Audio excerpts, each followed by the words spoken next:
Hey everyone, welcome to the another session for CUET English language. So previously we were learning about the nouns, right? So आगे हम continue करने वाले हैं nouns के बारे में. हमने जाना था कि noun क्या होते हैं and उनके different types के बारे में भी जाना था. So आगे continue करते हैं जहां हमने end किया था last lecture. आगे continue करते हैं. So without any further ado, let's get started. Start करते हैं अपना session हम. ठीक है. सो प्रीवियसली हमने क्या समझा था? We learn about the classification of nouns, right.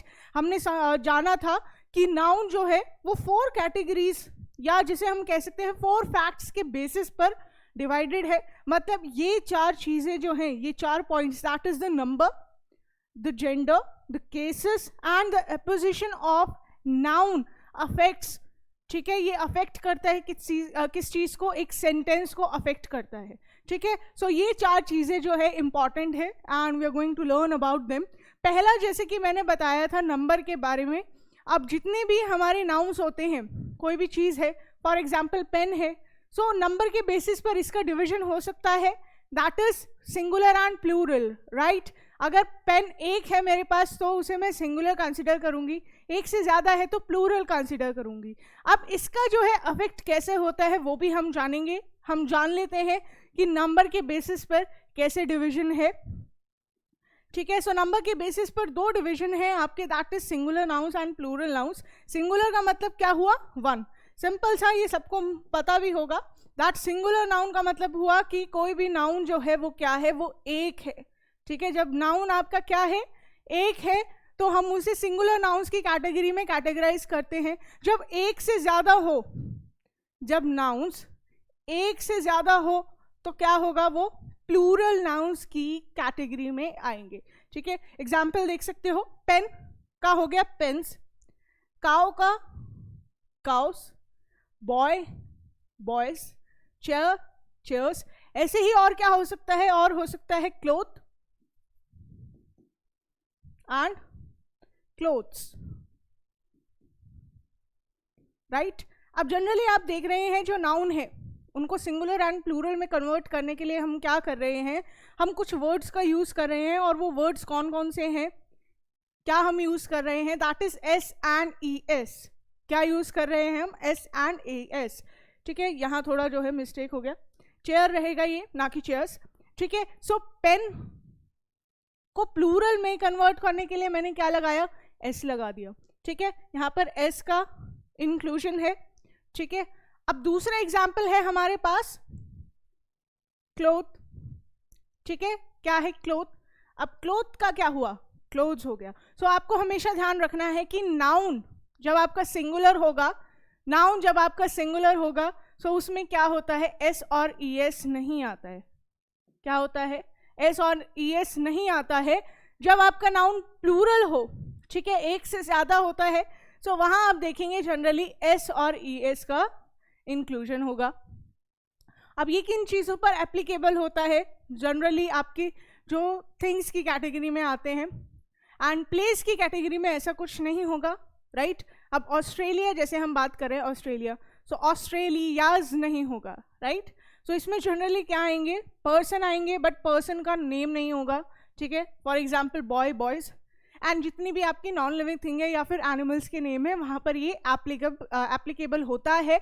Again यहाँ पर एक्सेप्शन है. इंग्लिश लैंग्वेज में आप देखेंगे बार बार आपको जो है देखने को मिलेगा, दैट इज द एक्सेप्शन. ठीक है. एक्सेप्शन का मतलब क्या हुआ? कि एक ऐसा फैक्ट होगा जो आपके रूल के थोड़ा ऑपोजिट होगा, और वो कहीं कहीं केसेस में आपको देखने को मिलेगा. ठीक है. सो नंबर नाउन्स के बारे में समझ में आ गया है. That is singular and plural. जब आपका नाउन सिंगुलर होता है तो उसमें एस और ई एस नहीं होता है. जब प्लूरल होता है सो उसमें जो है आपका एस और ई एस का इंक्लूजन होता है. ठीक है. आगे चलते हैं. नेक्स्ट है नाउन. नंबर के बेसिस पर एक और जो है नाउन निकल कर आ जाता है. जैसे कि मैंने बताया कि आपके नाउन्स जो हैं जनरली वो 5 तरह के होते हैं, right. That is your proper noun, common noun, material noun, collective noun and abstract noun, right. अब काउंटेबल एंड अनकाउंटेबल नाउन भी जो है एक और है. That is on the basis of number. जैसे कि मैंने बताया था 5 मेन हमारे हैं आपके टाइप्स ऑफ नाउन. जो आपके ये जो 4 केसेस हैं, ठीक है, जो 4 केसेस हैं जो क्लासिफिकेशन हो रहा है फर्दर नाउन का, उन 4 फैक्टर्स की वजह से और जो है हमारे पास टाइप्स ऑफ नाउन निकल कर आ जाते हैं। उसमें से ही एक है काउंटेबल एंड अनकाउंटेबल नाउन। अब इसके नाम से ही पता चल रहा है, countable something that can be counted, जिसको आप गिन सकते हैं, दैट इज अपनी फिंगर्स पे आप गिन सकते हैं। Example 1 ball, right, 2 pens, 7 books, ठीक है, ये सब चीजें क्या है, काउंटेबल नाउन है। सिंपल सा आपको याद रखना है, countable nouns are the nouns that can be counted. ऐसे नाउन जो काउंट किए जा सकते हैं उन नाउन्स को हम क्या कहते हैं, countable noun. Countable nouns can be used with article a and an. A and an किसके लिए यूज होता है, आपके सिंगुलर नाउन्स के लिए, ठीक है, राइट। ए एंड एन जो है आपका किसके लिए यूज होता है, it is use for singular noun, ठीक है। So something that can be counted, something that can be counted and is singular, so वहां पर आप ए एंड एन का यूज करते हैं। द का जो है आप स्पेसिफिक शो करने के लिए यूज करते हैं। आर्टिकल्स के बारे में भी जो है जो रूल्स हैं उनको हम बाद में समझेंगे। इतना आपको ध्यान रखना है दैट काउंटेबल नाउन्स के साथ आप ए एन और द का यूज करते हैं, अनकाउंटेबल नाउन के केस में जो है ऐसा नहीं होगा, ठीक है। काउंटेबल नाउन्स के लिए आप आर्टिकल्स यूज करते हैं, that is A and the, ठीक है। अनकाउंटेबल के लिए आप नहीं यूज करते हैं, ठीक है। Next is some, any and a few, ठीक है। ये सब वर्ड्स भी जो है यूज किए जाते हैं, ठीक है। ये वर्ड्स आपको ध्यान रखने हैं क्योंकि इनमें से ही जो है क्वेश्चन आएगा। क्वेश्चन किस तरह का आएगा वो भी हम जानेंगे, ठीक है। So some, any, a few and many, ठीक है। इसके लिए जो है आप कहाँ यूज करेंगे इन सब वर्ड्स को, इन the case of countable noun, ठीक है। एग्जाम्पल हम देख लेते हैं, हियर इज अ कैट, ठीक है, here are a few cats and here are some cats, ठीक है। फर्स्ट एग्जाम्पल क्या है, हियर इज अ कैट, मतलब क्या हुआ, सिंगुलर नाउन है, अनकाउंटेबल है। अ का जो है हमने यूज किया, राइट, हमने आर्टिकल अ का जो है यहां पर यूज किया है। Next is here are a few cats. अब यहां पर क्या है, स्पेसिफिक जो है बताया नहीं गया है कि कितनी कैट्स है, so that's why we are using a few, that means कि something that can be counted. अब यहां पर देखते हैं सेकेंड सेंटेंस में हमारा जो नाउन है वो क्या है, दैट इज कैट्स। अब कैट्स क्या होती है, कैट्स काउंटेबल नाउन है, right. That's the reason why यहाँ पर अ फ्यू वर्ड जो है यूज किया गया है, ये शो करने के लिए कि आपके जो नाउन है वो क्या है, काउंटेबल नाउन है, ठीक है। ये आपको हमेशा ध्यान रखना है। अगर यहाँ कैट्स की जगह आप कुछ और लिखते, जैसे आप लिख देते लिटिल कैट्स, ठीक है, देयर आर लिटिल कैट्स, सो ये जो है ग्रामेटिकली गलत हो गया है, ठीक है। Next is here are some cats. Again cats क्या है, नाउन का हमेशा आपको ध्यान रखना है। क्वेश्चंस में बार बार मैं यही रिपीट कर रही हूँ और क्वेश्चन में भी आपको देखने को मिलेगा दैट कि आपको हमेशा ये पता होना चाहिए कि नाउन कैसा है, कौन सा नाउन है, ठीक है। सो कैट्स यहाँ पर क्या है, वी नो काउंटेबल नाउन है, दैट्स व्हाई हमने यहाँ पर सम वर्ड का यूज किया है, ठीक है। आगे आ जाते हैं अनकाउंटेबल नाउन के लिए। अनकाउंटेबल नाउन समझते हैं। अनकाउंटेबल नाउन्स क्या होते हैं, that are impossible to count, या सिंपल लैंग्वेज में हम बोले कि जिन्हें आप फिंगर्स पर गिन नहीं सकते हैं। फॉर एग्जाम्पल अगर मैं बोलूँ कि there are lot of stars in the sky, ठीक है, सो आपके स्काई में जो स्टार्स होते हैं these are uncountable, right. So उनको जो है अनकाउंटेबल नाउन की कैटेगरी में कैटेगराइज किया जाएगा, ठीक है। So can be use with some. अब यहाँ पर भी जो है सम वर्ड यूज हो सकता है, ठीक है, you can use some in the case of both what, countable and uncountable noun. दोनों के केस में आप सम वर्ड का यूज कर सकते हैं, ठीक है। दोनों में ही आप एनी वर्ड का भी यूज कर सकते हैं, ठीक है, एनी। अब डिफरेंस क्या है, यहाँ पे अ फ्यू था, यहाँ पे अ लिटिल हो गया, ठीक है, अ लिटिल, एंड डिफरेंस आ गया मच का। अब इनमें से जनरली जो क्वेश्चन में आप देखेंगे जो वर्ड्स रिपीट होते हैं वो क्या क्या है, that is many and much. ठीक है, इन दोनों के बीच में कंफ्यूजन बहुत ज़्यादा होती है कि कौन से केस में आप मैनी यूज़ करेंगे, कौन से केस में आप मच यूज़ करेंगे. इसको समझते हैं एक एग्जाम्पल के साथ. ठीक है,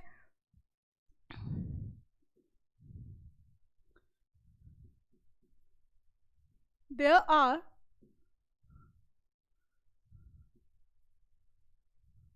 much people in the park. ठीक है, there are much people in the park. एक और हम ले लेते हैं,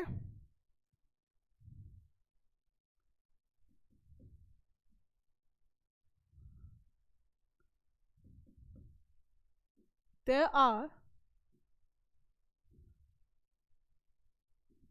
many stars in the galaxy Milky Way. ठीक है, दो ही एग्जाम्पल है, दोनों का हम समझते हैं. फर्स्ट सेंटेंस से हम स्टार्ट करते हैं. ठीक है, सो आपको जनरली क्वेश्चन जो है वो यही पूछा जाएगा इस तरीके से कि क्वेश्चन दिया हुआ है, सेंटेंस दिया हुआ है, and you have to detect the error from the sentence. Part में डिवाइडेड होगा और उसमें से जो है आपको एरर डिटेक्ट करना है. ठीक है, सो क्वेश्चन पर चलते हैं. फर्स्ट क्वेश्चन हमारा है, there are much people in the park. सबसे पहले आप क्या करेंगे, सबसे पहले काम जो आपको करना है that is identify the noun. Noun को आप आइडेंटिफाई करेंगे. ठीक है, there are much people in the park. ठीक है, अब पीपल क्या है, प्लूरल है, राइट. पीपल क्या है, प्लूरल है. अब कई बच्चे जो है कंफ्यूज होते हैं कि एस और ई एस तो हम यूज करते हैं प्लूरल के केस में. ठीक है, पीपल्स लिख देते हैं कहीं, भाई पीपल्स होगा, ये होगा ही नहीं. पीपल जो है अपने आप में ही क्या है, प्लूरल है. अब इसका सिंगुलर क्या होगा, सिंगुलर इसके लिए होगा, सिंगुलर इसके लिए होगा पर्सन. ठीक है, क्या होगा, पर्सन. पर्सन्स जो है प्लूरल आप नहीं करेंगे, हमेशा ध्यान रखना है पर्सन सिंगुलर है, मतलब एक पर्सन जिसका स्पेसिफिक जो है बताया नहीं गया है कि कौन है. ठीक है, सिंगुलर क्या होता है, पर्सन होता है. प्लूरल क्या होता है, पीपल होता है. ठीक है, सो यहाँ पर पीपल, अब यहाँ पर ये प्लूरल है, राइट. अब काउंटेबल एंड अनकाउंटेबल नाउन्स जो है हमने सीखे हैं. पीपल, क्या लोगों को हम गिन सकते हैं, क्या हम लोगों को गिन सकते हैं, राइट. 1 2 3 4 5 ऐसे करके हम गिन सकते हैं, राइट. सो ये कौन सा नाउन हुआ आपका, ये नाउन हुआ आपका काउंटेबल, राइट. ये काउंटेबल नाउन हो गया, काउंटेबल नाउन है. ठीक है, सो लास्ट जो आपका था, लास्ट आपका ये था कि काउंटेबल नाउन के साथ आप क्या यूज कर सकते हैं. मैनी एंड मच का ये डिफरेंस है. ठीक है, मैनी एंड मच का डिफरेंस हम समझ रहे हैं.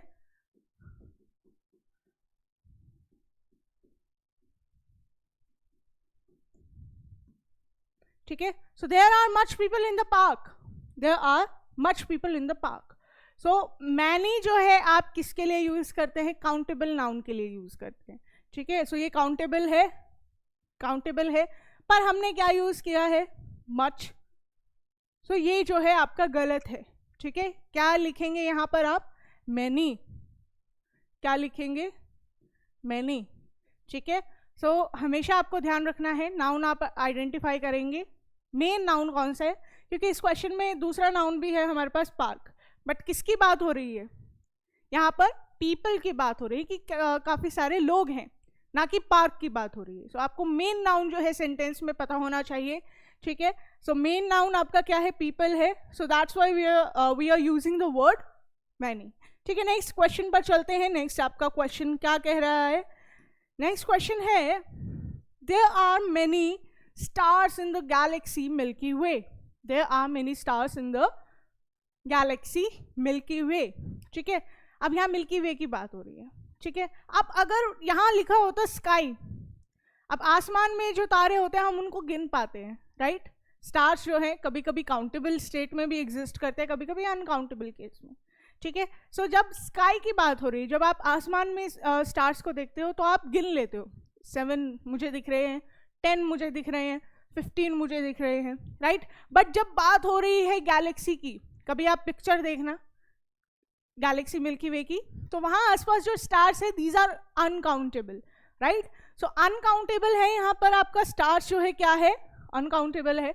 इसके अलावा जो है और आपका नाउन क्या है, that is galaxy and Milky Way, ठीक है। मिल्की वे क्या है, that is your proper noun, क्योंकि यहाँ पर प्रॉपर नाम दिया गया है, ठीक है।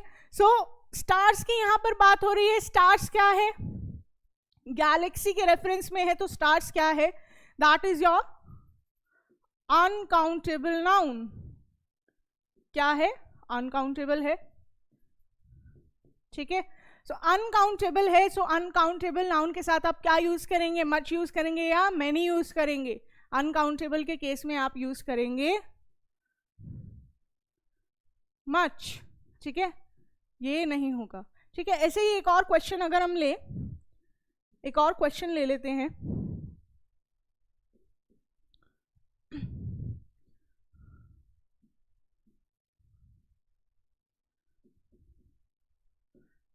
this many of milk is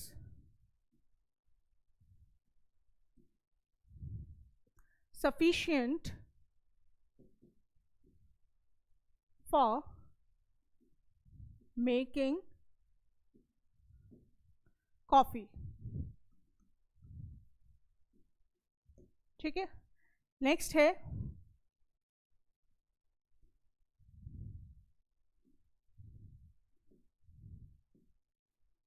we don't have much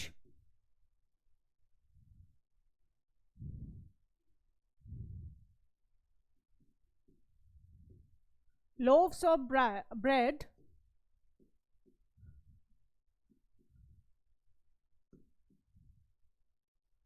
left with us, ठीक है। दो ये सेंटेंसेस हैं। फर्स्ट सेंटेंस से हम स्टार्ट करते हैं, दिस मैनी ऑफ मिल्क, ठीक है, नाउन हम आइडेंटिफाई करते हुए चलेंगे। This many of milk is sufficient for making coffee, ठीक है। क्या है, कॉफी। अब पहले जान लेते हैं मिल्क क्या है। मिल्क हमारा क्या है, मिल्क से हम कॉफी बनाने वाले हैं। सो इस केस में मिल्क जो है आपका क्या है, that is material noun. But यहाँ बात होती अगर कि यहाँ पर सिर्फ मिल्क होता, कॉफ़ी का कोई रेफरेंस नहीं दिया होता, या कोई और मिल्क प्रोडक्ट का अगर कोई रेफरेंस नहीं दिया होता, तो यहाँ पर ये कॉमन नाउन की तरह एक्ट करता, ठीक है। सो जितने भी आपके टाइप्स ऑफ नाउन है, आपको हमेशा इस चीज़ का ध्यान रखना है कि वो किस केस में एक्ट कर रहा है। सो कॉफ़ी इसके साथ में रेफर की गई है।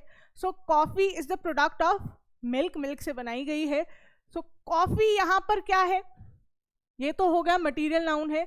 कॉफ़ी यहाँ पर क्या होगा, कॉमन नाउन होगा। जब आपने नाम लिखा किसी कॉफ़ी ब्रांड का, ठीक है, सो वो जो है प्रॉपर नाउन में कन्वर्ट हो जाएगा, ठीक है। सो यहाँ this many of milk is sufficient for making coffee.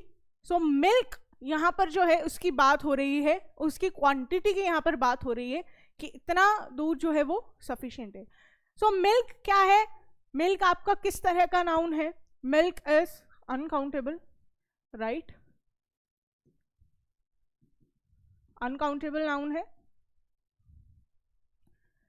Uncountable है। सो अनकाउंटेबल नाउन के साथ हम क्या यूज करते हैं, मच यूज करते हैं या मैनी, मच यूज करते हैं या मैनी। अनकाउंटेबल नाउन के केस में हम क्या यूज करते हैं, वी यूज मच, ठीक है। क्या यूज करेंगे, much. So this is error, इसकी जगह क्या आएगा, मच, ठीक है। नेक्स्ट सेंटेंस है, we don't have much loaves of bread left with us, ठीक है, loaves of bread। अब bread वर्ड है, नाउन है, ठीक है, और loaves भी नाउन है, left with us। अब यहाँ देखते हैं, ध्यान से आपको देखना है, bread जो है, bread जो है आपका क्या होता है, कलेक्टिव नाउन होता है। क्या होता है, कलेक्टिव नाउन होता है, bread आपका कलेक्टिव नाउन होता है। लोफ क्या हुआ? पूरा पीस, पूरा पीस जो हम ब्रेड का पैकेट लेकर आते हैं, ठीक है, उसका पूरा आपका packet is the loaf of bread. हम कभी भी जो है ब्रेड वर्ड नहीं लिखते, हम क्या लिखते हैं? Loaf of bread. So bread जो है, सिर्फ ब्रेड अगर होता है तो वो अनकाउंटेबल नाउन की तरह एक्ट करता है. अगर लिखा होता है लोफ ऑफ ब्रेड, क्या लिखा होता है? लोफ ऑफ ब्रेड अगर लिखा है, सो ये किस तरह एक्ट करेगा? काउंटेबल नाउन की तरह. That is the whole packet जो आप लेकर आते हैं ब्रेड का. अब अगर उसके एक पीस की या एक स्लाइस की अगर बात करनी है, उसके बारे में बताना है, तो हम स्लाइस ऑफ ब्रेड बोलेंगे, ठीक है, स्लाइस ऑफ ब्रेड, ठीक है. अगर मैं बोलूं कि मैंने 2 पीस जो है ब्रेड के खाए हैं, सो I will say I have eaten 2 slices of bread, ये बोलेंगे. मैं ये नहीं बोलूंगी कि that I have eaten 2 breads, ये गलत होगा, ठीक है. अ लोफ ऑफ ब्रेड होगा पूरा. सो अगर मैं बोलूं कि मैंने पूरा ब्रेड का लोफ जो है खा लिया, that then I will say I have eaten the whole loaf of bread. अब लोफ जो है वो क्या है? सिंगुलर है. लोफ क्या है? सिंगुलर है.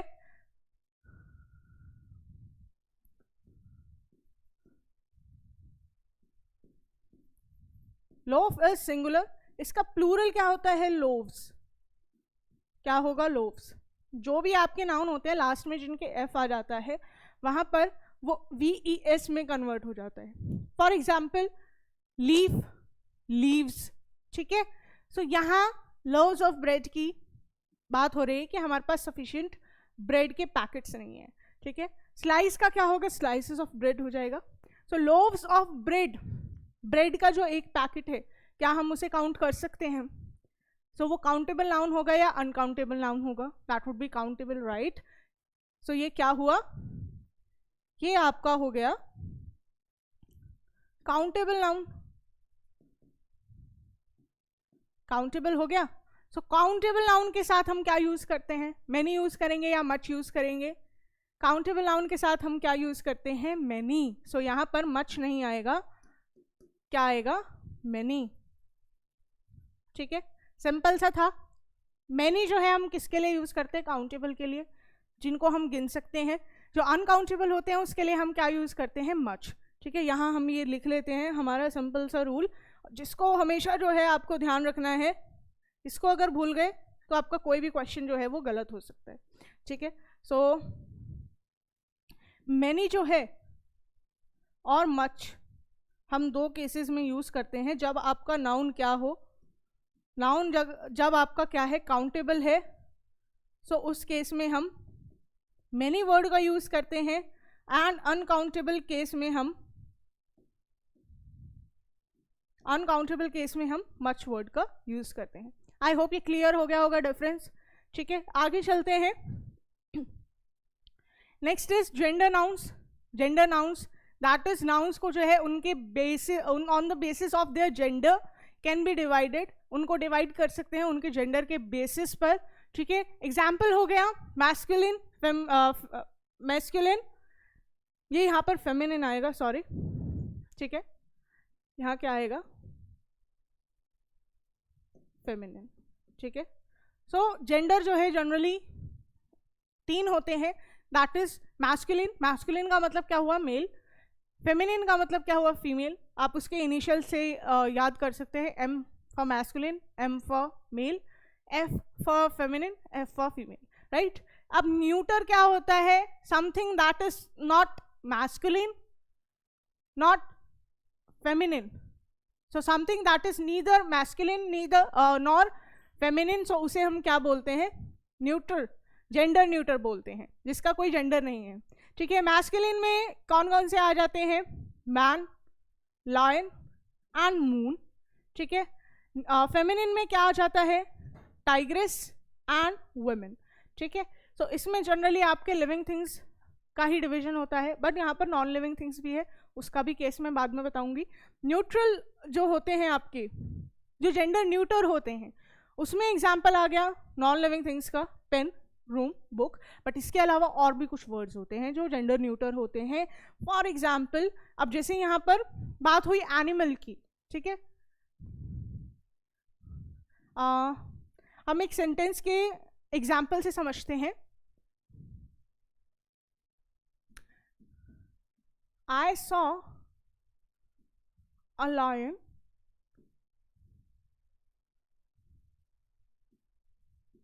in a cage. It had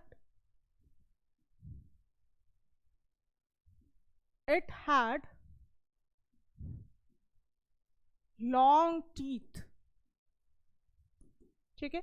nouns जो होते हैं आपके on the basis of gender, जब हम बात करें तो उनको रिप्लेस करने वाले जो प्रोनाउंस होते हैं वो भी उसके जेंडर को ही शो करेंगे. फॉर एग्जाम्पल मैस्कुलिन के लिए हम क्या यूज़ करते हैं? We use the word he. Feminine के लिए हम क्या यूज़ करते हैं? शी. जेंडर न्यूटर के लिए हम क्या यूज़ करते हैं? इट. ठीक है, क्लियर है? जेंडर न्यूटर के लिए हम इट यूज़ करते हैं, मैस्कुलिन के लिए ही, एंड फेमिनिन के लिए शी यूज़ करते हैं. ठीक है, सो यहाँ आ जाओ वापस. I saw a lion in a cage, it had long teeth. ठीक है, इट हैड लॉन्ग टीथ. एक ये केस हो गया. अनदर केस अगर हम लें, there was a lioness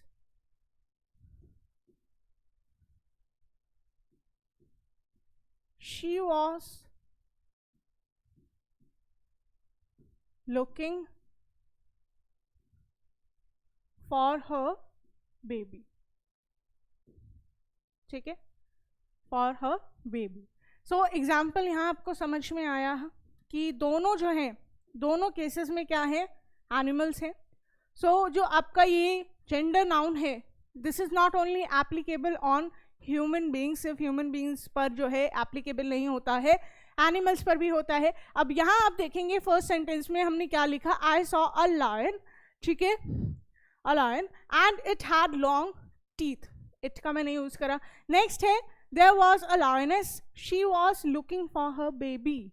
यहाँ पर मैंने शी का यूज़ किया है. ठीक है, अब लायन क्या है? वो तो मेल होता है, राइट? मेल होता है, तो उसके लिए मुझे यहाँ पर ही लिखना चाहिए था. क्या लिखना चाहिए था? ही. सो जनरली जो आपके एनिमल्स होते हैं, ठीक है, जो मेल होते हैं, they act age gender neutral. किसकी तरह एक्ट करते हैं? Gender neutral. जैसे कि हम लोगों की अगर बात करते हैं, ह्यूमंस की अगर हमें बात करनी हो तो हम मैन वर्ड का यूज़ करते हैं. अब ह्यूमन बींग्स में जो है सिर्फ और सिर्फ मैन नहीं आते हैं, वुमेन भी आती हैं, राइट? सो यहाँ पर क्या होता है कि मेल डोमिनेंस को शो किया जाता है. ठीक है, सो जब आपके सेंटेंसेस में एनिमल स्पेसिफिकली अगर यूज हो, ठीक है, और वो मेल है, एनिमल आपका मेल है, मैस्कुलिन है, सो उसके लिए आप इट का यूज करते हैं. एंड अगर स्पेसिफिकली फीमेल का नाम हो, ठीक है, लायनेस हो गया, सो वहाँ पर शी यूज होगा. ऐसे ही टाइग्रेस के लिए हम क्या यूज करेंगे? शी यूज करेंगे. काऊ के लिए जो है, काऊ के केस में उल्टा हो गया. काऊ के केस में आप क्या लिखेंगे?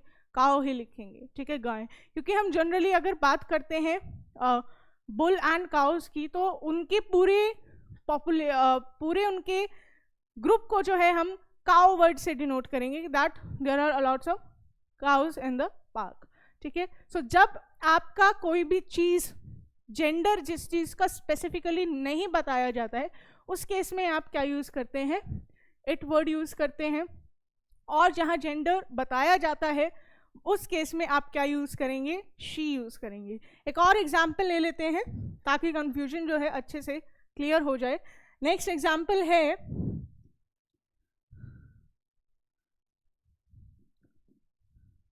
The baby was hungry, so it started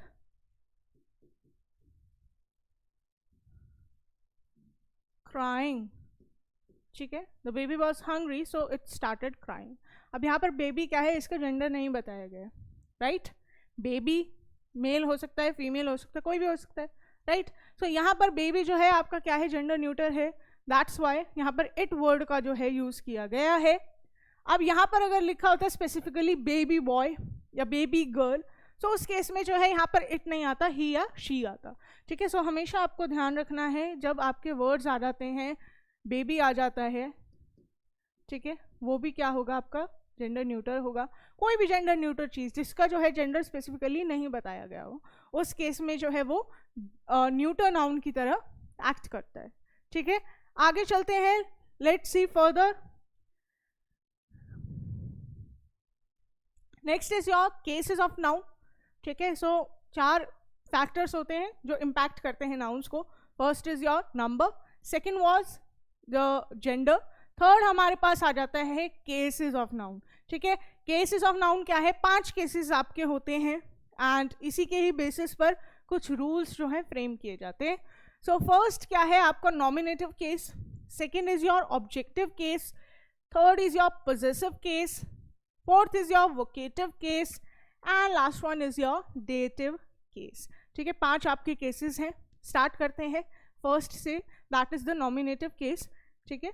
nominative case क्या है उसको जानने से पहले हम एक चीज़ जान लेते हैं कि जो आपके इंग्लिश के सेंटेंसेस होते हैं, इंग्लिश के सेंटेंसेस जो होते हैं उसमें एक पैटर्न आपको देखने को मिलेगा, ठीक है। क्या पैटर्न उसका देखने को मिलेगा जानते हैं, ठीक है। 2 लैंग्वेजेस का हम डिफरेंस करते हैं, इंग्लिश और हिंदी, 2 सेंटेंसेस हम लिखते हैं। I am going outside, I am going outside, ठीक है। नेक्स्ट इज, अब इसी का ही अगर हिंदी में सेंटेंस हो तो क्या होगा, मैं बाहर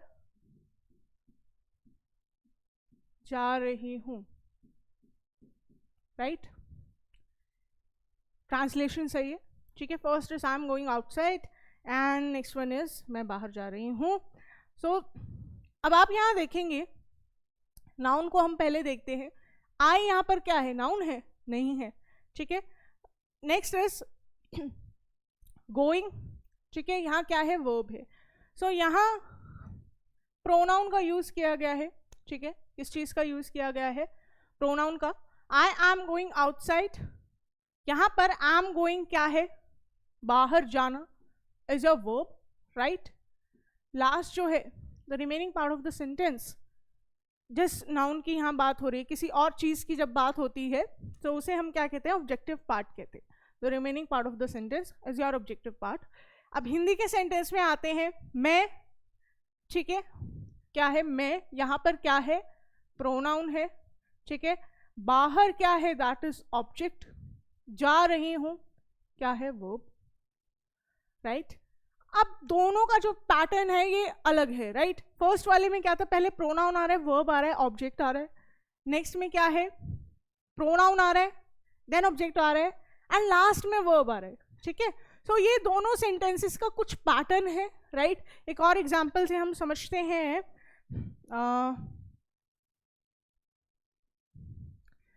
हम लिखते हैं,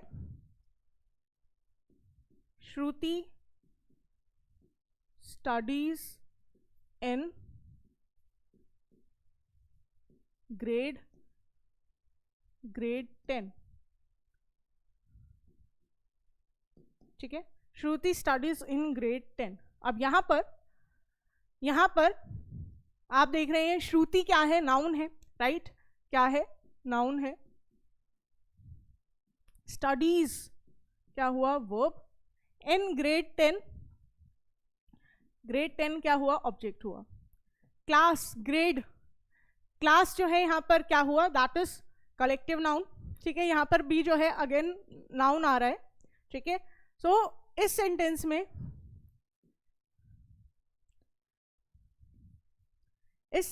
में, आप देख रहे हैं, इस केस में अगर हम देखें कि सबसे पहले हमारा क्या आ रहा है, सबसे पहले हमारा आ रहा है Shruti, that is a noun, right.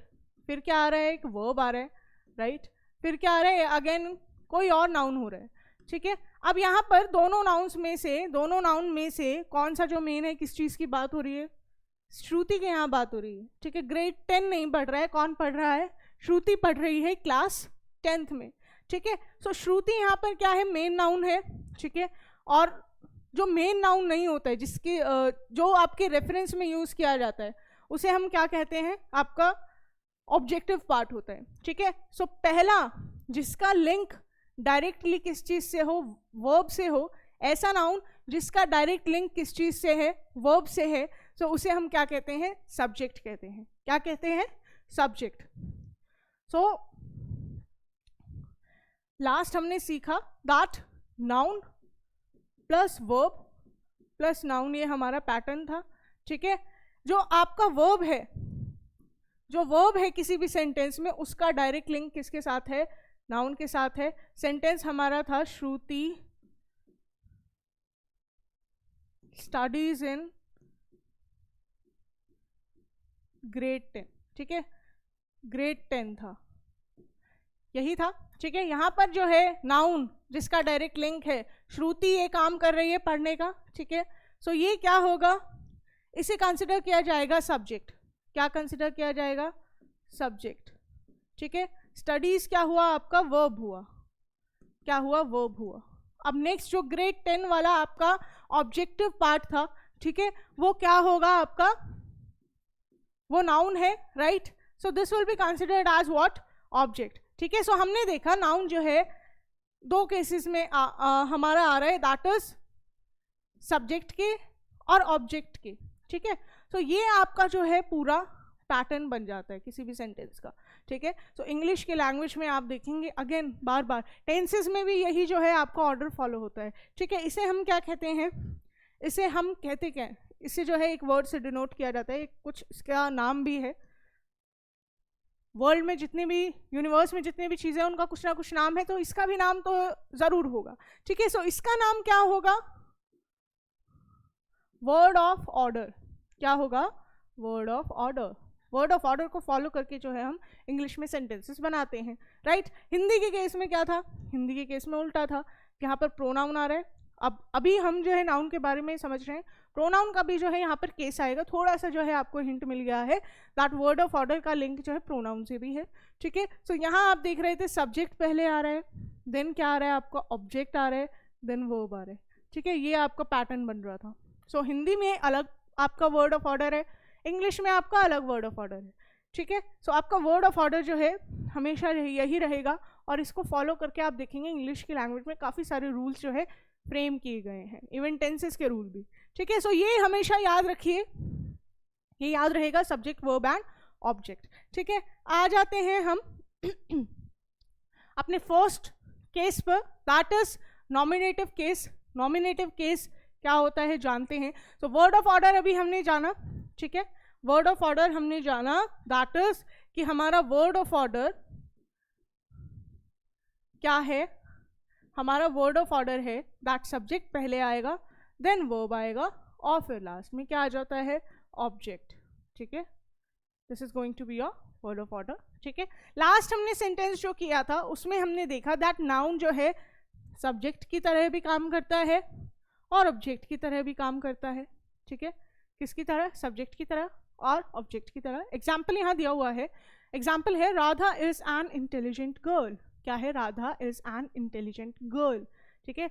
सबसे पहले जब ये केसेस को आइडेंटिफाई करना हो, ठीक है, सबसे पहले आपको ये पता होना चाहिए कि वर्ब क्या है, नाउन क्या है, ये दो चीज़ें आप हमेशा ध्यान रखेंगे, वही जो है आपके वर्ड ऑफ ऑर्डर को फॉलो करेगा, ठीक है। सो राधा यहाँ पर क्या है, एक नाउन है, राइट, ये क्या हुआ, नाउन है, ठीक है। इज क्या है, इज क्या है, एक वर्ब है, ठीक है।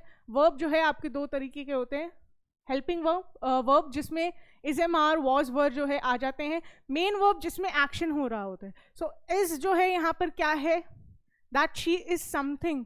सो टू बी को शो करने के लिए इज एम आर का वर्ड जो है वर्ड्स को जो है यूज किया जा सकता है। सो राधा इज यहाँ पर क्या है, that is a verb. An intelligent girl, girl क्या होता है, गर्ल नाउन होता है। अब इसका जो है क्वालिटी भी बताई गई है, तो ये पूरा इंटेलिजेंट गर्ल क्या हुआ, ये एक नाउन बन गया, राइट, नाउन बन गया। सो इंटेलिजेंट जो है जनरली आपका क्या है, एडजेक्टिव है, हम गर्ल को मानकर चलते हैं। Noun plus verb plus noun, ये आपका निकल कर आ रहा है, noun plus verb plus noun, ठीक है, यही है, समझ में आ गया, जिसको हम सिंपली कह सकते हैं इसका वर्ड ऑफ ऑर्डर क्या होगा, वर्ड ऑफ ऑर्डर जो है इसका होगा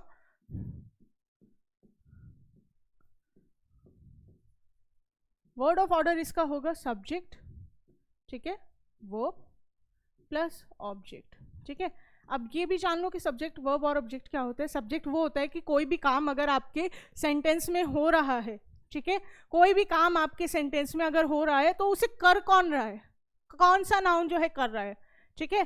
सो राधा के बारे में यहाँ बात हो रही है कि वो एक इंटेलिजेंट लड़की है, ठीक है। सो ऐसा नाउन जो आपके सेंटेंस में डूअर की तरह एक्ट कर रहा हो, जो आपका मेन टॉपिक है सेंटेंस का, ठीक है, क्या है आपका मेन टॉपिक, वो आपका क्या होता है, सब्जेक्ट होता है। ऑब्जेक्ट क्या होता है, जो उसके रेफरेंस में यूज किया जाता है, ठीक है। सो यहाँ पर सब्जेक्ट वर्ब ऑब्जेक्ट, और इसका जो है इसमें वर्ड्स का जो पैटर्न बन रहा है that is noun verb and noun, ठीक है। सो हमने देखा कि यहाँ पर नाउन वर्ब एंड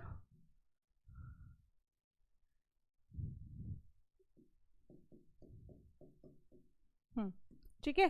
सो यहाँ हमने देखा noun verb and noun use किया गया है, ठीक है। सो नॉमिनेटिव केस क्या कहता है, if a noun is the subject of a verb, जब किसी सेंटेंस में आपका नाउन क्या है, सब्जेक्ट है, क्या है, सब्जेक्ट है। When your noun is, noun क्या है, सब्जेक्ट है आपके सेंटेंस में, सो उस नाउन को जो है हम कौन से केस में कंसिडर करेंगे, नॉमिनेटिव केस में कंसिडर करेंगे। सब्जेक्ट के तौर पर नाउन है यहाँ पर, so that's the reason why इसका एक और नाम होता है दैट इज सब्जेक्टिव केस, ठीक है, सब्जेक्टिव केस। जनरली जो है आप सब्जेक्टिव वर्ड जो है यूज करते हुए देखेंगे, ठीक है। यहाँ पर नाउन आपका क्या है, दैट इज अ सब्जेक्ट, ठीक है। सो इस नाउन को हम देखेंगे कि ये कौन से केस में यहाँ पर एक्ट कर रहा है, नॉमिनेटिव या फिर सब्जेक्टिव केस में यहाँ पर एक्ट कर रहा है। सिंपल सा आपको ध्यान रखना है, आपके सेंटेंस में अगर कोई नाउन सब्जेक्ट है सो उसे हम सब्जेक्टिव केस में कंसिडर करेंगे, ठीक है, समझ आ गया। नॉमिनेटिव केस आपका क्या कहता है, जब आपका नाउन किसकी तरह एक्ट कर रहा है, सब्जेक्ट की तरह। अब वर्ड ऑफ ऑर्डर क्या कहता है आपका कि वर्ब से पहले जो आपका नाउन होगा, ठीक है, वर्ब से पहले आने वाला नाउन क्या है, दैट इज नॉमिनेटिव या फिर सब्जेक्टिव, एंड वर्ब के बाद आने वाला जो नाउन होता है दैट इज एन ऑब्जेक्ट, ठीक है। अब आ जाते हैं ऑब्जेक्टिव केस पर। ऑब्जेक्टिव केस भी जो है उसी से ही लिंक करता है, और वो क्या कहता है, when the noun is the direct object of the verb, मतलब जब आपके सेंटेंस में नाउन जो वर्ब के बाद में आ रहा है, किसके बाद में आ रहा है, वर्ब के बाद में आ रहा है, सो ऐसे नाउन को हम क्या कंसिडर करेंगे, इसको कंसिडर करेंगे हम ऑब्जेक्टिव, ठीक है, क्या कंसिडर करेंगे, ऑब्जेक्टिव। हमेशा ध्यान रखना है वर्ब से पहले आने वाला जो आपका नाउन होगा वो क्या होगा, सब्जेक्ट होगा, वर्ब के बाद आने वाला नाउन जो होगा वो क्या होगा, ऑब्जेक्टिव नाउन होगा। एग्जाम्पल देख लेते हैं, यहाँ पर एग्जाम्पल दिया हुआ है, please give the fruits, please give the fruits. So यहाँ पर नाउन आपको आइडेंटिफाई करना है, क्या है, प्लीज नहीं है, गिव नहीं है, द फ्रूट्स, फ्रूट्स यहाँ पर आपका क्या है, नाउन है, ठीक है, ये क्या हुआ, नाउन हो गया, ठीक है। अब आपको क्या आइडेंटिफाई करना है, वर्ब आपको आइडेंटिफाई करना है, वर्ब क्या है, प्लीज नहीं है, गिव जो है यहाँ पर आपका वर्ब है, ठीक है, ये वर्ब आ गया, द फ्रूट्स। अब आप यहाँ देख रहे हैं वर्ब के बाद जो नाउन आ रहा है, ठीक है, वर्ब के बाद जो नाउन आ रहा है वो क्या होगा, आपका ऑब्जेक्ट होगा, क्या होगा, ऑब्जेक्ट होगा, ठीक है। सो यहाँ पर आपका जो नाउन है वो किस तरीके से एक्ट कर रहा है, वो यहाँ पर एक ऑब्जेक्ट के तरह एक्ट कर रहा है, ठीक है। सो ऑब्जेक्टिव केस क्या होता है, जब कोई नाउन आपका ऑब्जेक्ट की तरह हो, या फिर वर्ब के बाद आने वाला जो नाउन है वो ऑब्जेक्टिव केस होगा, वर्ब से पहले आने वाला जो आपका नाउन है that would be subjective case, ठीक है। क्लियर हो गया होगा। आगे चलते हैं। Next is your possessive case. Possessive case जो है आपका, आप देख रहे हैं इसमें नाम जो है लिखा हुआ है पॉजेसिव। पॉजेसिव जो है वर्ड क्या है, एडजेक्टिव है। ही इज सो पॉजेसिव, ठीक है। ये एक वर्ड से आया है, दैट इज पोजेशन, ठीक है। किससे आया है, पोजेशन।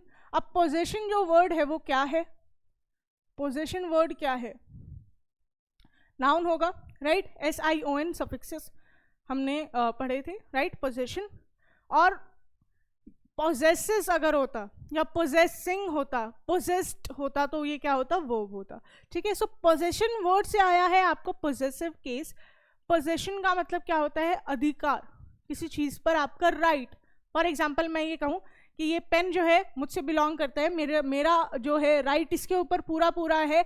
सो इस पर मेरा क्या है, अधिकार है, पोजेशन है, ठीक है। क्या है, पोजेशन है। सिंपल सा आपको याद रखना है कि पोजेशन का मतलब क्या होता है, जब किसी चीज पर आपका क्या हो, अधिकार हो, क्या हो, अधिकार। सो उसे आप क्या कहेंगे, दैट वो आपसे बिलोंग करता है, वो आपकी पोजेशन है, ठीक है। सो पोजेसिव केस आपका क्या कहता है, जब आपका नाउन क्या कर रहा है, डिनोट कर रहा है ऑनरशिप को या पोजेशन को, ठीक है। नाउन क्या शो कर रहा है, पोजेशन को। सो ये पेन मेरा है, it belongs to me, so I am showing possession on this pen, ठीक है। मैं इस पेन पर क्या कर रही हूं, अपना पोजेशन दिखा रही हूँ। So this belongs to me, ये मेरा पेन है। सो मैं इसको किस तरीके से बोलूंगी, मैं बोलूं दिस इज हर पेन। हम लिखते हैं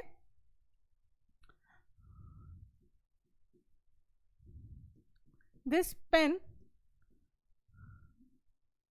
बिलोंग्स टू श्रुति।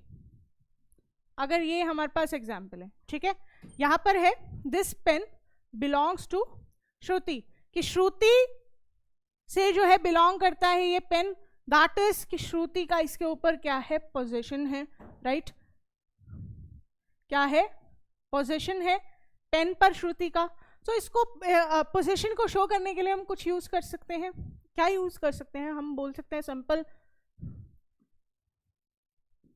श्रुति's पेन, ये बोल सकते हैं हम, राइट।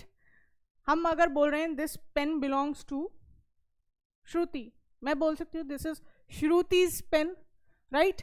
सो यहाँ पर पोजीशन शो करने के लिए मैंने क्या करा, मैंने यूज करा अपॉस्ट्रॉफी एस। क्या यूज किया मैंने, अपॉस्ट्रॉफी एस, ठीक है। सो नाउन को आप इस तरह से कन्वर्ट कर देते हैं to show the position over something else. यहाँ पर नाउन जो है एक और है, ठीक है। एक नाउन का पोजीशन दूसरे नाउन पर जब आप शो करते हैं तो वो पोजेसिव केस की तरह एक्ट करता है, ठीक है। जब एक नाउन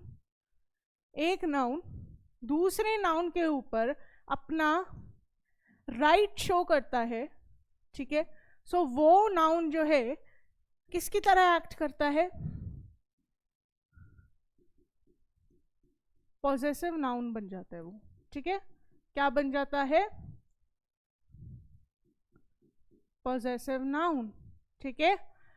सो एक नाउन का दूसरे नाउन के ऊपर आपको अगर अधिकार दिखाना है, सो उसके लिए आप क्या यूज करेंगे, अपॉस्ट्रॉफी एस, और वो नाउन जो है पॉजेसिव नाउन में कन्वर्ट हो जाएगा। तो यहाँ पर श्रुतिस जो है वो क्या है, पॉजेसिव केस है श्रुति का, ठीक है। सो ये समझ में आ गया। आगे चलते हैं। सो कुछ एग्जाम्पल से हम समझते हैं कि आपको पॉजेसिव नाउन जो है आपको आइडेंटिफाई करना है, ठीक है। अगर मैं बोलूं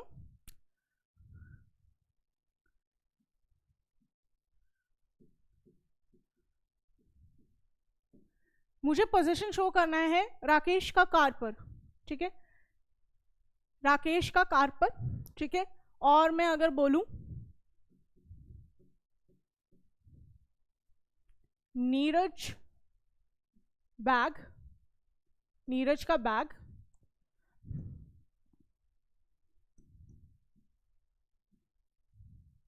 पारस की आईज, और हम क्या यूज कर सकते हैं,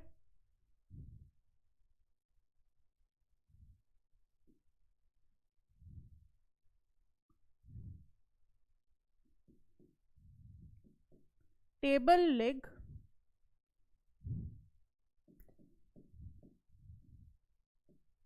डोर हैंडल। ठीक है, सो ये एग्जाम्पल्स हैं। पहला हम देखते हैं, पहला क्या है, इसको अभी के लिए हटा देते हैं। ठीक है, पहला क्या है, राकेश कार। ठीक है, सो राकेश का पोजीशन है किस पर, कार पर है। ठीक है, अधिकार है, सो हम इसे लिख सकते हैं राकेश कार। ठीक है, नीरज के बैग के यहाँ पर बात हो रही है, सो यहाँ पर पोजीशन है। ठीक है, सो इसके लिए हम क्या लिखेंगे, नीरज बैग। ठीक है, नेक्स्ट क्या है,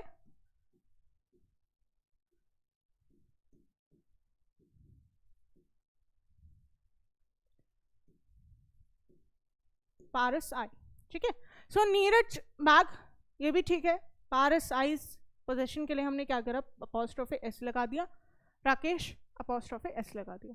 अब यहाँ पर जो है कुछ मिस्टेक है। क्या मिस्टेक है, पहले ये जान लेते, करेक्शन जान लेते कि कौन सा करेक्ट है। जो आपका सेकंड सेंटेंस है, Neeraj bag, that is correct, ये सही है।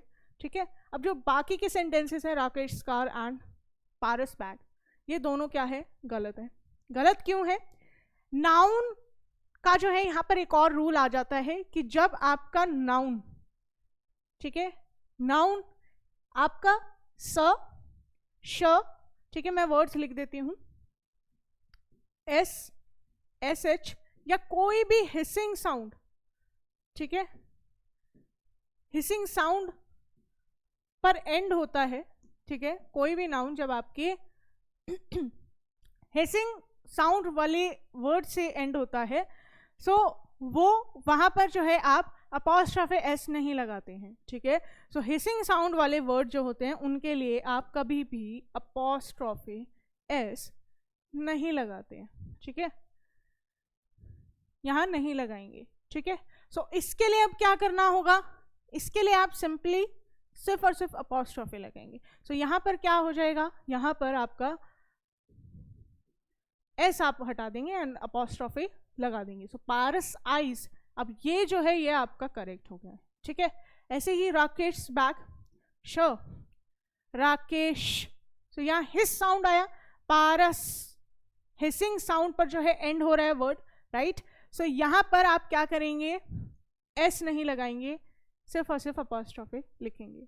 ऐसे ही अगर हम बात करें पेरेंट मीटिंग, ठीक है, पेरेंट मीटिंग, अब यहाँ पर आप क्या करेंगे, पेरेंट्स लगा देंगे, राइट, पेरेंट्स लगा देंगे, पेरेंट्स मीटिंग। आप इसकी जगह होता स्कूल्स करिकुलम्स। ठीक है, स्कूल्स करिकुलम, अगर आपका नाउन जो है यहाँ पर सिंगुलर है, दैट इज स्कूल। ठीक है, सो उसके लिए उस केस में जो है आप अपॉस्ट्रोफी एस लगा सकते हैं, बट यहाँ पर ये प्लूरल केस में अगर है स्कूल्स, सो क्या होगा, सिर्फ और सिर्फ अपॉस्ट्रोफी आप लगाएंगे। स्कूल्स स पर जो है ये हिसिंग साउंड प्रोड्यूस करने वाले वर्ड पर एंड हो रहा है। सो रूल आपका ये कहता है कि ये आपका रूल नंबर 1 है फॉर, ये आपका रूल नंबर 1 है फॉर पॉसेसिव केस, कि जितना रूल नंबर 1 क्या कहता है आपका, ठीक है, रूल है यहाँ पर 2 रूल आपके पास आ गए हैं। रूल नंबर 1, ठीक है, रूल नंबर 1 आपका क्या कहता है, that we use apostrophe s to show what, position. Position दिखाने के लिए आप क्या करते हैं, अपॉस्ट्रोफी एस जो है लिख देते हैं। रूल नंबर 2 पर आ जाते हैं। रूल नंबर 2 हमने सीखा, रूल नंबर 2 क्या कहता है कि हिसिंग साउंड वाले जो वर्ड्स हैं आपके, उसके लिए आप क्या करते हैं, अपॉस्ट्रोफी एस जो है वो यूज नहीं करेंगे, क्या यूज करेंगे, सिर्फ और सिर्फ अपॉस्ट्रोफी। ठीक है, हो गया। समझ आ गया, क्लियर हो गया। हिसिंग साउंड वाले जो वर्ड्स हैं उनके लिए आप सिर्फ और सिर्फ अपॉस्ट्रॉफी यूज़ करेंगे, और जो नॉर्मल आपके वर्ड्स हैं, ठीक है, उसके लिए आप क्या यूज़ करेंगे, अपॉस्ट्रॉफी एस, ठीक है। हिसिंग साउंड वाले के लिए क्या करेंगे, अपॉस्ट्रॉफी, एंड जो बाकी हैं उनके लिए आप अपॉस्ट्रॉफी एस करेंगे, ठीक है। एक और हम एग्जाम्पल ले लेते हैं। फॉर एग्जाम्पल, टेबल लेग्स, ठीक है,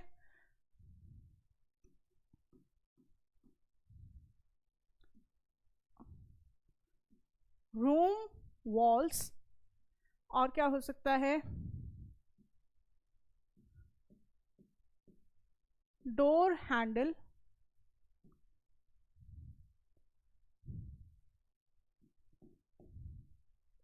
पेन कलर, ठीक है। फर्स्ट पर आ जाते हैं। फर्स्ट पर आप देखेंगे दैट फर्स्ट पर आप देखेंगे दैट टेबल हिसिंग साउंड वाला नहीं है, तो सिंपली आप क्या करेंगे, टेबल्स लेग्स लिख देंगे, ठीक है। नेक्स्ट क्या है, रूम वॉल्स, रूम की दीवारें, ठीक है। सो यहां पर क्या हो गया, रूम्स वॉल, ठीक है। ये दो पहले अभी हम देख लेते हैं। अब क्या ये करेक्ट है, टेबल्स लेग्स रूम्स वॉल, ये गलत है, ठीक है। गलत कैसे है, यहां पर जो आप जितने भी अपने नाउन देख रहे हैं वो सब क्या है, नॉन लिविंग थिंग है। क्या है, नॉन लिविंग थिंग्स है, ऑब्जेक्ट है, जिसे हम सिंपल कह सकते हैं ऑब्जेक्ट्स है, ठीक है। ये सब क्या है, नॉन लिविंग थिंग्स है। सो नॉन लिविंग थिंग्स का पोजीशन शो करने के लिए आप कभी भी अपॉस्ट्रोफी एस नहीं लगाते हैं, ठीक है। अपॉस्ट्रोफी एस नहीं लगाएंगे यहाँ पर, ये सब क्या है, दैट इज इनकरेक्ट, गलत है, ठीक है। सो करेक्ट आंसर इसका क्या होगा, इसका होगा लेग्स ऑफ टेबल, क्या होगा, लेग्स ऑफ टेबल। ऐसे ही रूम की दीवारें, सो आप क्या लिखेंगे, वॉल्स ऑफ रूम, क्या लिखेंगे, walls of room.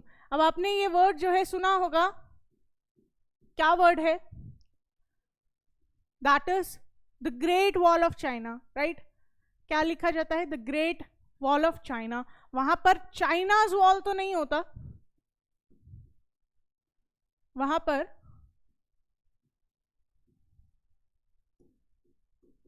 China's great wall तो नहीं होता, ठीक है। क्या लिखते हैं हम, the Great Wall of China. So ये क्या है, आपका इनकरेक्ट है, क्या है, गलत है।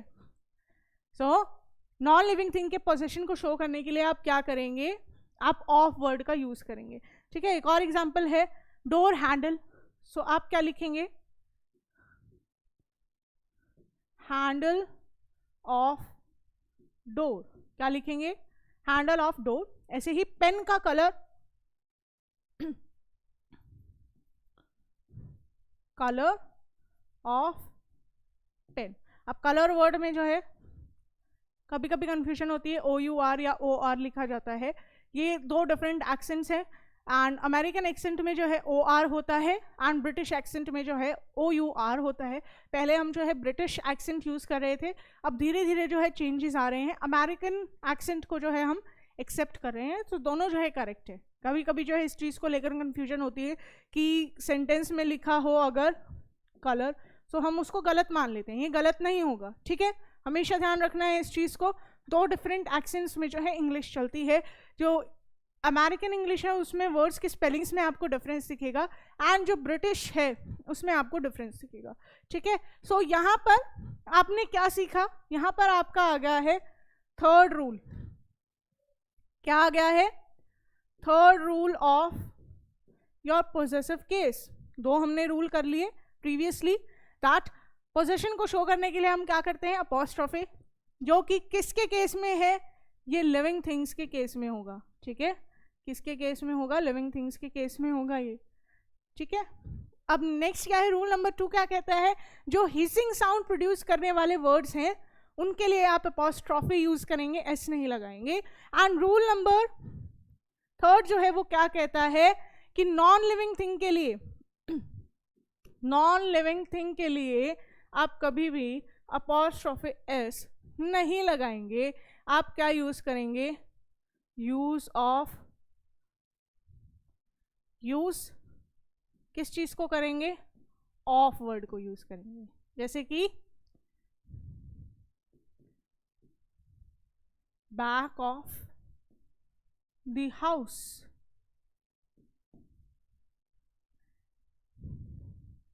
बैक साइड, ठीक है, back side of the house.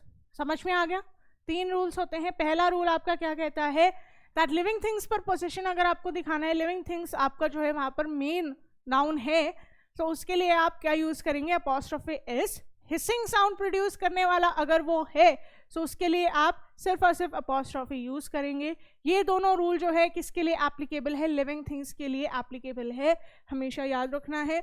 Non living thing के लिए आप क्या करेंगे, ऑफ वर्ड का यूज करेंगे। अब लास्ट एक सेंटेंस जो है हमने किया था, दैट वाज स्कूल्स करिकुलम्स, सो ये गलत हो जाएगा क्योंकि स्कूल यहाँ पर क्या है, नॉन लिविंग थिंग है। सो ये क्या होगा, करिकुलम ऑफ स्कूल्स। ठीक है, 3 रूल समझ में आ गया पॉसेसिव केस। ठीक है, सो आज के लिए इतना ही, बाकी केसेस को हम नेक्स्ट सेशन में डिस्कस करेंगे। Till then stay tuned and connected with CUET वाला।